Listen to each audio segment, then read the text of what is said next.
Ang pag-ibig ay hindi pinipilit sa taong wala namang pagtingin sa'yo. Pwede kang magmahal ng iba at ibaling ang atensyon sa mas karapat-dapat na may-ari ng puso mo. Magandang araw po sa inyo at sa lahat ng mga nakikinig.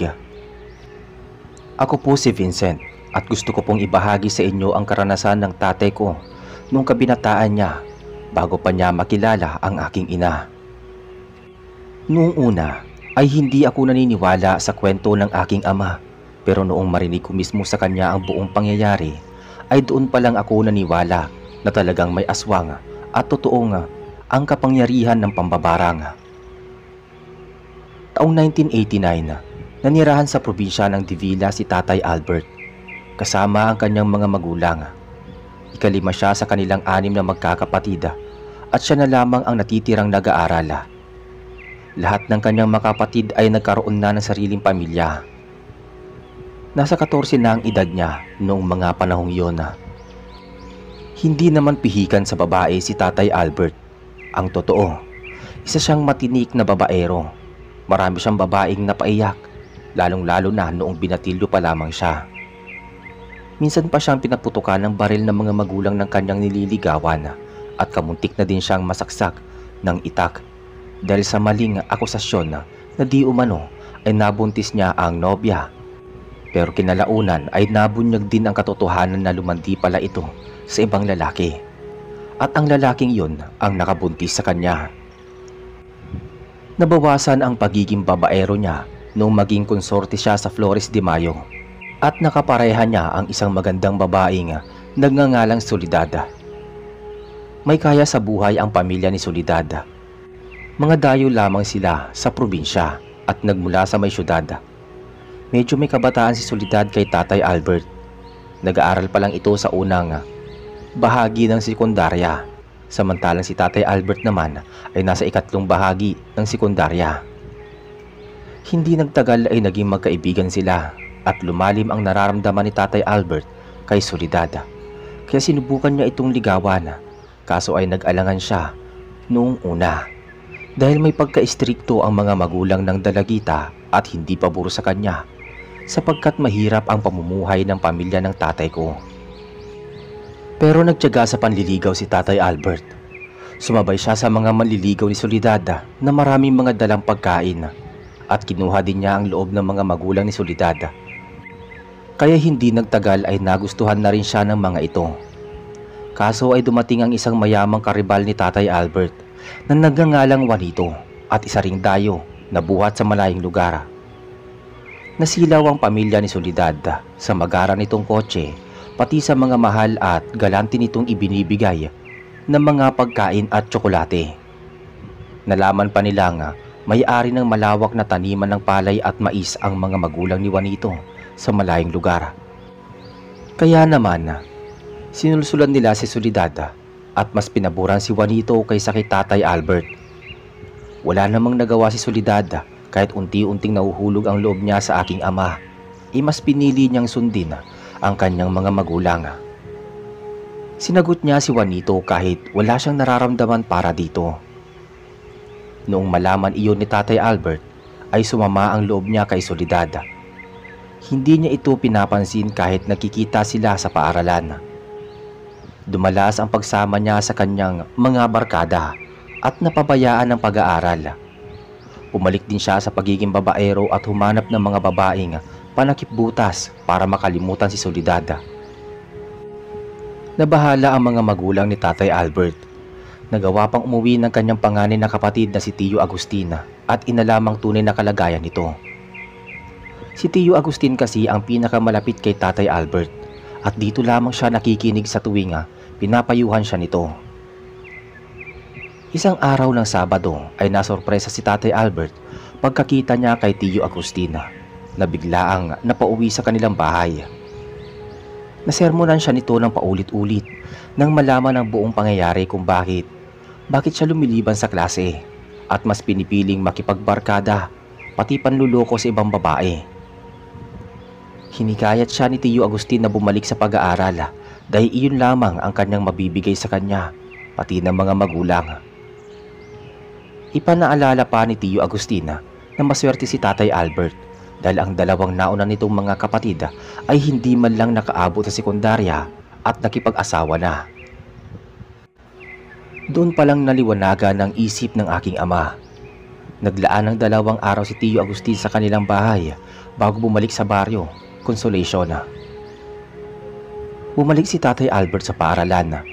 Binawasan niya na ang paggala kasama ang mga barkada. Hindi nagtagal at tumaas na muli ang mga grado niya. Nakabawi na siya sa kamuntik ng pagkasira ng kanyang pag-aaral at buhay dahil sa pagkabigo sa pag-ibig. Kaya lang ay nagpatuloy pa din ang kaliwat kanan niyang pamamangka sa 2 ilog. Katwiran niya ay gusto pa rin niyang maghiganti kay Soledad at ginagawa niya iyon sa ibang babae. Sa kabilang dako, dumating sa punto na lumaganap na naman ang pag-iral ng mga aswang at pambabarang sa probinsya.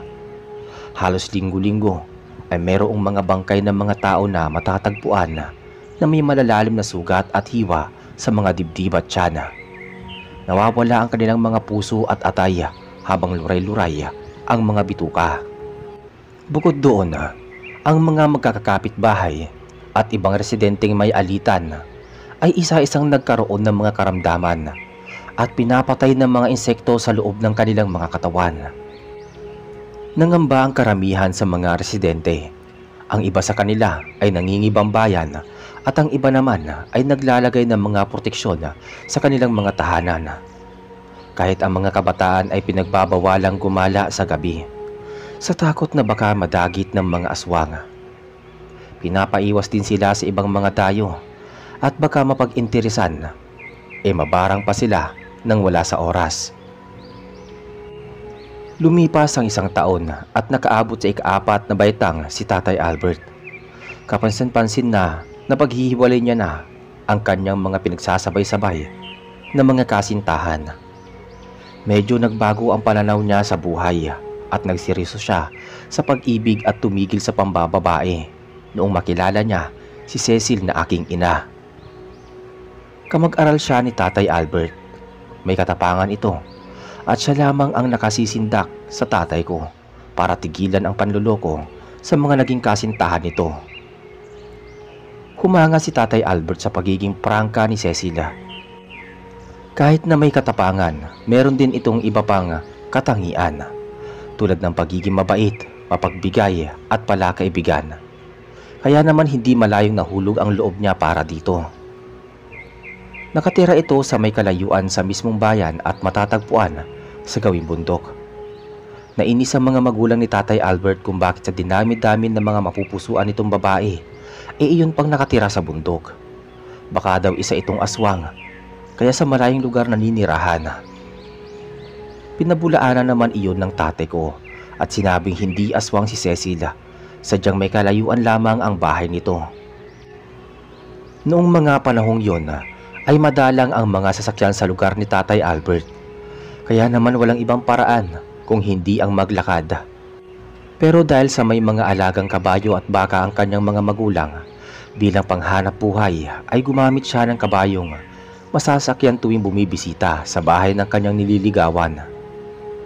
Lalong nagalit ang mga magulang ng tatay ko at pati ang alagang hayop ay ginagamit sa negosyo ay kailangan pang gamitin bilang pangtransportasyon para lang makaakyat ng ligaw. Sa simula ay tutol ang mga magulang ni Tatay Albert, lalo pa't nag-aalala sila sa kaligtasan nito dahil nasa may gawing bundok ang kanyang nililigawan. Marami naman daw ibang babae na pwede niyang ligawan, iyong tagabayan at hindi nagmumula sa bundok o gulod. Pero paliwanag ni Tatay Albert ay wala siyang ibang napupusuan kung hindi si Cecil lamang. Ito kasi ang nagturo sa kanya para magseryoso sa pakikipagrelasyon at hindi dapat dukuhin at abusuhin ang pagmamahal ng isang babae. Kaya kahit malayo ang bahay nito ay matyaga pa rin si Tatay Albert na umakyat dito ng ligaw. Pinag-uusapan din niya na maghintay ang kanyang mga magulang na maipakilala niya sa tamang panahon ang dalagita at maisama sa kanilang tahanan upang mapatunayan niyang totoo lahat ng mga sinasabi niya sa mga ito at makita nilang isang magandang impluwensya si Cecil sa kanya. Wala namang nagawa ang kanyang mga magulang at hinayaan na lamang siya gabi-gabi na magtungo sa bahay ng nililigawan. Basta pinapaalalahanan nila ito na mag-iingat dahil naglipa na ang mga aswang at mambabarang sa paligid. Sumusunod na lamang si Tatay Albert sa mga tagubilin sa kanya ng mga magulang bago siya magtungo sa bahay ng kanyang nililigawan. Hindi nagtagal ay napagnilayan ng mga magulang ng tatay ko na baka nga si Cecil na ang babaeng makapagpatitino dito. At mukha namang seryoso ito, kaya ganoon na lang ang pagtsatsaga na magbalik-balik sa gawing bundok upang makamtan ang matamis na oo ng dalagita. Isang hapon, umagap ng pagbisita si Tatay Albert para naman mahaba-haba ang oras nila makapag-usap ni Cecil. Pero sa kamalas-malasan niya ay inabutan niya na may isa pang taga-suyo si Cecil. Inakala ni Tatay Albert na siya lamang ang nanliligaw kay Cecil, pero may iba pa pala nga nagkakagusto dito. Sumapit ang oras na kakatapos makipag-usap ng lalaking nanliligaw kay Cecil nang dumating si Tatay Albert.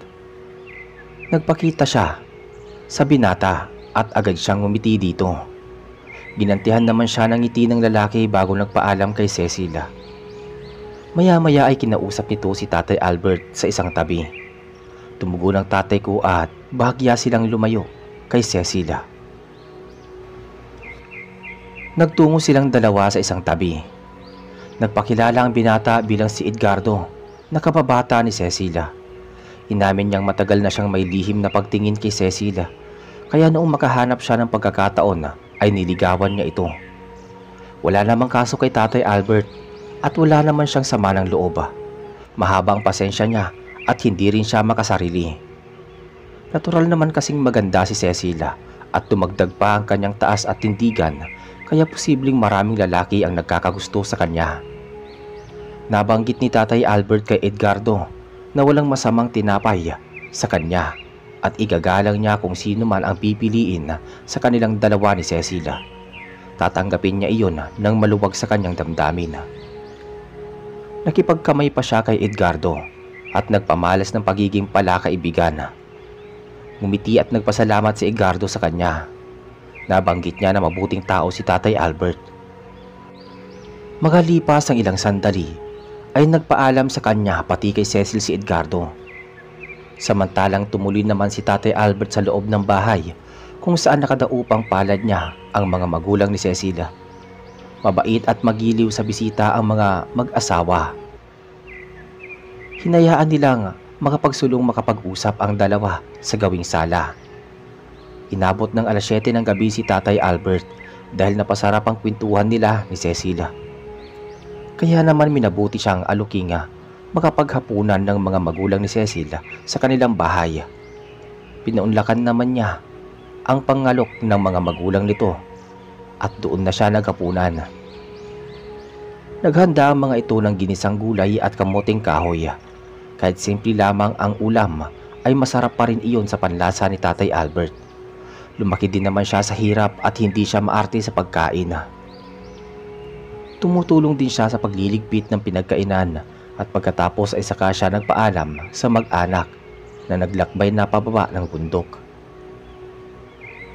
Sumakay siya sa kabayo habang may bitbit na flashlight. Napuno ng katahimikan ang gabi. Tahimik naman ang kabayo at walang nararamdamang kakaiba si Tatay Albert habang binabagtas nila ang daan. Mukhang ligtas siya sa kanyang tinatahak na landas at walang anuman siyang naririnig na huning aswang sa paligid. Pinanatag niya ang loob niya at nagawa pa niyang sumipol-sipol sa hangin. Inabot siya ng halos 1 oras bago siya nakabalik sa kanyang bahay. Nag-alala ang kanyang ina na sinalubong siya sa labas ng bahay. Nabatukan pa siya ng mga ito at noong makitang pasipol-sipol na lamang siya. Parang wala pa daw itong pakialam sa kanyang paligid. Hindi man lang daw nag-iingat na baka may aswang na sumusunod sa kanyang dinadaanan. Hinimas-himas ni Tatay Albert ang ulo bago nagmano. Iniisip ng kanyang ina na palagi na lang dinadaan ni Tatay Albert sa biro ang lahat ng bagay kahit alam niyang namimiligro na ang kanyang buhay. Nerbiyoso kasi ang kanyang ina, kaya naman ingat na ingat siya sa kanyang mga anak. Si Tatay Albert ang likas na palabiro at parang laging walang iniindang problema, kaya naman madalas siyang napagkakamalan ng kanyang mga magulang na walang pakialam. Pero ang totoo ay isa siyang responsableng anak. Pagkapasok sa loob ng bahay ay nangatwiran si Tatay Albert na matapang siya at hindi siya makakapayag na mapatay ng aswang. Sinabi pa niya na sa susunod na pagbisita kay Cecil ay aagahan niya na ang pag-uwi para hindi na mag-alala ang kanyang mga magulang. Pumuntong hininga na lamang ang ina habang si Tatay Albert naman ay naglinis na muna ng kanyang katawan bago siya nagpalit ng damit at dumiretso sa kwarto para magpahinga. Sa kasunod na hapon ay ganado pa rin si Tatay Albert na bumalik sa bahay ni Cecil. Positibo siya na darating ang oras na sasagutin na rin siya ni Cecil. Kaya naman kailangan pa niyang dagdagan ang pagtsatsaga sa panliligaw. Nababahala na ang kanyang mga magulang dahil noong mga araw na yon ay nakabalita na naman sila ng napatay ng mga tao na posibleng kagagawa ng mga aswang. Kaya naman pinagbaon na siya ng baril ng kanyang ama kung sakaling gabihin siya sa pag-uwi. Isa iyong mahabang rifle na may nakalamang ilang pirasong bala. Napapatawa naman si Tatay Albert dahil masyado nang nagiging madrama ang kanyang mga magulang. Wala naman daw aswang na lumalaganap sa lugar nila. Nainis ang tatay niya kaya naman nakatikim siya ng mura at bulyaw buhat dito. Medyo napahiya at nagulat siya dahil doon iyon din ang unang pagkakataon na mapagalitan siya nito, kaya napilitan na siyang dalihin ang baril. Nagpasalamat na lamang siya sa pagmamalasakit nito sa kanya. Sumakay na siya sa kabayo at nagmamadaling makarating sa bahay ng nililigawan. Pagdating niya sa bahay ni Cecil ay kaagad na bumungad sa kanya ang dalagita. Eksaktong wala pa si Edgardo, kaya lumawak ang ngiti niya sa labi.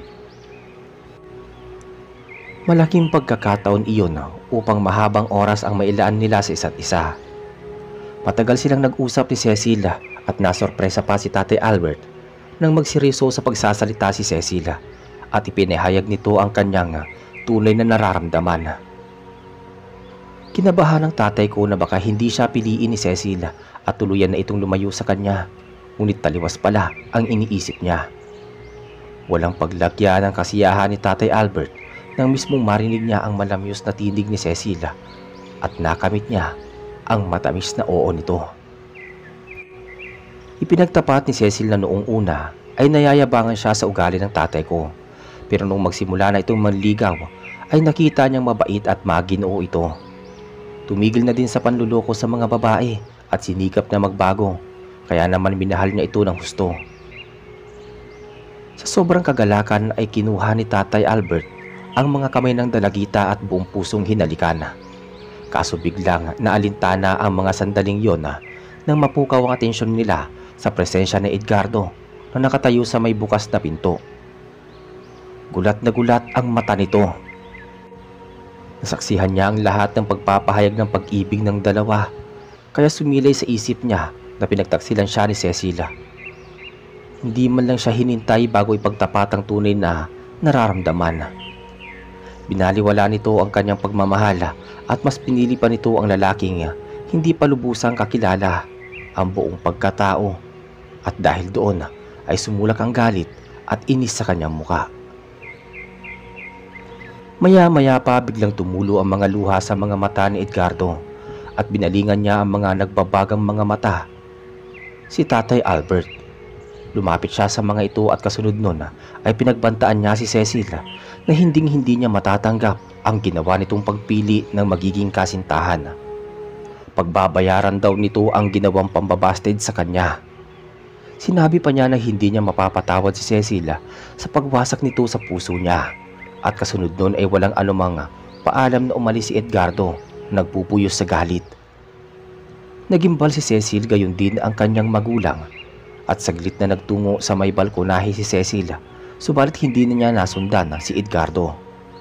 Gusto niyang humingi ng kapatawaran, subalit sa tingin niya ay hindi siya kaagad mapapatawad ni Edgardo dahil alam niyang abot langit ang pagmamahal nito sa kanya.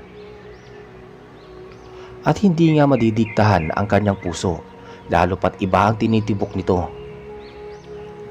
Nagsisisi si Cecil at pakiramdam niya ay kasalanan niya ang lahat kung bakit naging masama ang paningin sa kanya ni Edgardo. Inalo naman siya ni Tatay Albert. Sinabi ng tatay ko na huwag sisihin ni Cecil ang kanyang sarili dahil wala siyang kasalanan sa nangyari. Sadyang hindi lamang matanggap ni Edgardo na hindi siya ang mahal nito. Nananatili hanggang gabi si Tatay Albert para samahan si Cecil at ang kanyang pamilya. Inisip ni Tatay Albert na baka gawan sila ng hindi maganda ni Edgardo. Naalala niya ang mga pagbabanta nito at tsak nagagawa nga ito na ikakapahamak ng mag-anak, pero pinayuhan na siya ng mga magulang ng dalagita na mapanganib kung magbabiyahe pa siya sa kailaliman ng gabi. Kaya doon na mismo siya inalok na matulog ng mga ito. Ngunit sumagi sa isip ni Tatay Albert na maaaring naghihintay at nag-aalala ang kanyang mga magulang, lalong-lalo na ang kanyang ina. Alam niyang magagalit ito at hindi mapapakali hanggat hindi siya nakakauwi sa kanilang bahay. Siya na lamang kasi ang natitirang anak na nakakasama nila sa kanilang bahay. Kung kaya't kahit labag man sa kalooban niya, hindi siya nagpatumpik-tumpik at kaagad na siyang nagpaalam kay Cecil at sa mga magulang nito. Sinigurado naman ng mga magulang ni Cecil na walang mangyayari sa kanila dahil alam nilang hindi sila gagawa ng masama ni Edgardo dahil malaki ang respeto niya sa mga pamilya nito. Hindi na nagpapigil si Tatay Albert at nangako siya kay Cecil na muling babalik sa kasunod na araw bago niya ito hinalikan sa mga kamay. Malaki ang kutob niya na makakabalik siya sa bahay ni Cecil. Nung makalabas na siya sa bakuran ng bahay ni Cecil ay sumakay na siya sa kanyang kabayo. Katulad pa rin ng nakagawian ay dala niya ang flashlight na tanging tanglaw niya sa kadiliman. Nakatali naman sa katawan ng kabayo ang rifle na pabaon ng kanyang ama. Nakarating siya sa kakahuyan at tila bumabagal ang paglakad ng kabayo. Pasipul-sipul si Tatay Albert habang pinagmamasdan ang daan na naiilawan ng flashlight. Makalipas ang ilang sandali ay saglit siyang napayukod dahil may kung anong bulto ang mabilis na dumaan sa kanyang ulo. Inakala niya na ibon lamang iyon kaya hindi siya pinapansin. Nagpatuloy pa rin siya sa pagbabiyahe nang biglang huminto ang kabayong sinasakyan niya. Nagwala ito at mabilis na umatras. Sinigawan at inutusan ni Tatay Albert na sumunod ang kabayo, subalit hindi ito gumagalaw. Nagawa na niya itong hagupitin ngunit patuloy lamang ito sa pag-atras. Kasabay nun ay nakarinig siya ng pag-alulong ng mga aso sa di kalayuan. Biglang sumagi sa isip niya ang mga sinabi ng kanyang ama noong bata lang siya. Ayon dito, ang aso na umaalulong sa kailaliman ng gabi ay posibleng nakakakita ng masasamang elemento at katulad ng kabayo, maaaring nakakakita at nakakaramdam ito ng presensya ng masamang nilalang sa kanilang kinaroroonan. Itinapat niya ang liwanag ng flashlight sa daan, subalit wala naman siyang nakitang anumang figura. Subalit hindi imahinasyon ang kanyang mga naririnig. Totoong kumakahul ang mga aso at nagwawala talaga ang kabayo sa hindi malamang kadahilanan. Hindi nagtagal at nakaramdam siya ng kakaibang malamig na hangin sa bandang likuran niya, kaya naisip niya na baka may bultong dumaan sa ulo niya at pumesto sa kanyang likuran. Napagtanto niya na hindi ibon ang lumalagpas sa ulo niya. Hindi niya mapaliwanag ang kanyang naririnig. Bago pa siya mawalan ng ulirat, ay kinuha na sa kanyang bulsa ang isang maliit na lighter. Binuksan niya iyon at nang lumitaw ang ningas ng apoy, ay mabilis niyang inilapit iyon sa buntot ng kabayo na naging sanhi upang magwala ito at dali-dali siyang sumakay at mabilis na kumaripas ng takbo ang kabayo. Mas pinatulin pa niya ang pagtakbo ng kabayo hanggang sa makalayo sila sa bandang kakahuyan. Bumaba na sila sa bundok at napadaan sila sa burol kung saan nalalapit na sila sa mga kabahayan na naglalagablab ang mga ilaw. Sumandali na lamang na huminto ang kabayo sa pagtakbo. Umatras na naman ito na para bang may kinatatakutan. Hindi pa pala natatapos ang kalbaryo ni Tatay Albert. Alam niyang sinundan siya ng nilalang at hindi siya nito patatahimikin hanggat hindi siya nito napapatay. Tinanggal niya ang pagkatali ng rifle sa kabayo. Mabuti na lang at tinuruan siya ng kanyang ama sa paggamit nito. Makailang beses niyang ikinasa ang rifle. Itinapat niya sa itaas at pinaputok ang baril paitaas kung saan lumilikha iyon ng malakas na ingay. Tumigil ang pagkahol ng mga aso sa di kalayuan pero may isang bagay ang nagpatindig ng balahibo ni Tatay Albert. Makalipas ang ilang sandali ay may lumitaw na maitim na naglalangis na nilalang sa kanyang harapan. Nung maaninag niyang mabuti ang anyo ng figura ay nagulat siya na makita ang nanlilisik na pamilyar na mga mata nito. Hindi siya pwedeng magkabali. Si Edgardo ang lalaking yon. Tumutulo pa ang malapot nitong laway at bago pa siya atakihin nito ay tinutok niya ang rifle at paulit-ulit na pinaputukan si Edgardo, pero mabilis naman itong kumikilos at nakakaiwas sa bala ng barila. Kinausap ni Tatay Albert si Edgardo at sinabihang itigil na ito, lalo na ang pananakot sa kanya. Maging patas sana ito at tanggapin ang pagkatalo. Makakahanap pa naman siya ng ibang babae na masigit kay Cecil. Sa puntong yon ay umangil na ng puno ng galit si Edgardo at mas lalo pang nagbaga ang kanyang mga mata. Hinabol ni Tatay Albert ang nilalang, ngunit nang maulinagan niyang may mga kalalakihang papalapit sa kanilang direksyon na may mga dalang sulo, ay nasilayan ni Tatay Albert ang kabuuan ng pangangatawan ni Edgardo at natiyak niyang isa iyong aswang. Inasinta niya ang aswang at nadaplisan ito sa balikat bago pa nagkubli sa isang mataas na puno bago tuluyang naglaho. Dumating ang mga kalalakihan at inabutan nilang mag-isa si Tatay Albert. Pinaliwanag ng tatay ko ang buong nangyayari at tinulungan siya ng mga kalalakihan na makababa sa burol. Habang naglalakad sila ay naikwento ng isa sa mga kalalakihan na nagngangalang Epifanio na di umano ay meron din silang hinahanap na aswang sa may bahaging bundok. Pinatay pala nito ang kanyang dalawang binatilong pinsan na papauwi galing sa paaralan.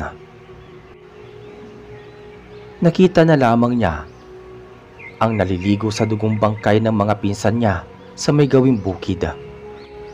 Tadtad ng mga malalalim na sugat at kalmot sa buong katawan.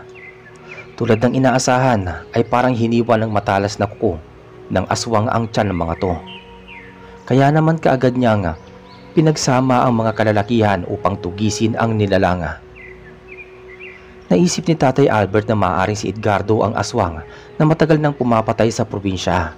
Kaya lang ay malaking palaisipan sa kanya kung nalaman ng pamilya ni Cecil ang tunay nitong pagkatao. Kung alam man nila, bakit nila ito hinahayaang makapanligaw sa kanilang anak. Nagpasalamat si Tatay Albert sa kabutihang loob ng mga kalalakihan sa paghatid sa kanya sa kanilang bahay. Nang makabalik siya sa kanilang bahay, ay ganoon na lang ang buwelta ng kanyang mga magulang. Walang katapusang paninermon. Napahiya pa siya sa kanyang kapatid na si Tio Suliman. Nakakabisita lang sa kanilang bahay, kasama ang pamilya nito buhat sa may syudad. Sinaway ni Tio Suliman ang kanyang mga magulang na patuloy sa pagdisermon kay Tatay Albert.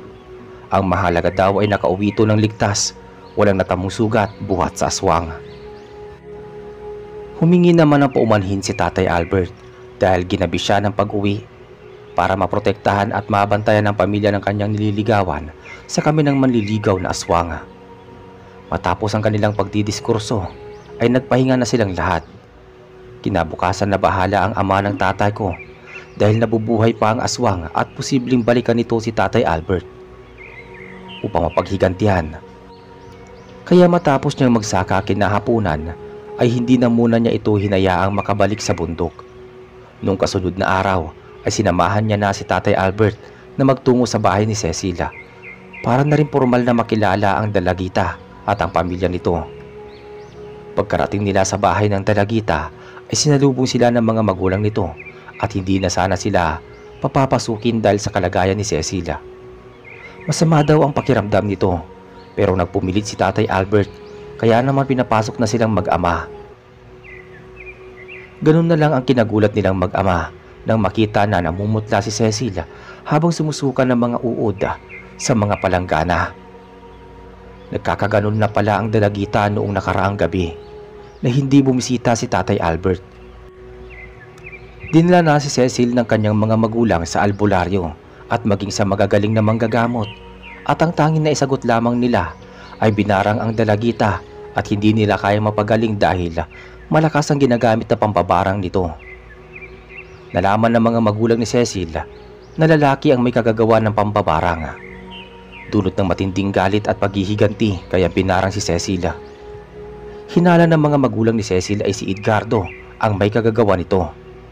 Mangyari kasing hindi ito sinagot ni Cecil noong malaman nito sa ilang mga kakilala na isa palang aswang si Edgardo, kaya ayaw niyang mahalin o malahian ng pagiging aswang. Hindi pala alam ng pamilya ni Cecil na nabibilang sa angka ng mga aswang si Edgardo, at ang masaklap pa ay may kaalaman din sila sa mga itim na kapangyarihan ng pambabarang. At isa pa, tanging pagkakaibigan na lamang ang kaya niyang maisukli sa binata dahil talagang si Tatay Albert ang tinitibok ng kanyang puso at wala ng iba. Nabanggit ni Lolo Giromino na ama ni Tatay Albert na mayroon siyang kakilalang marunong magbalik ng barang sa taong gumawa ng barang. May kaalaman din sa rebuelta at pagpatay ng mga mangkukulam at mambabarang.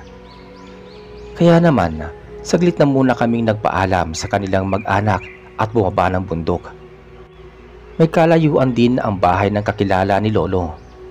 Nung makarating sila sa kubo nito, ay nakipag-usap at nakiusap si Lolo na pagalingin ng nobya ni Tatay Albert. Pumayag ang matandang nagngangalang Kaelmo at magkakasama silang nagtungo sa bahay ni Cecilia.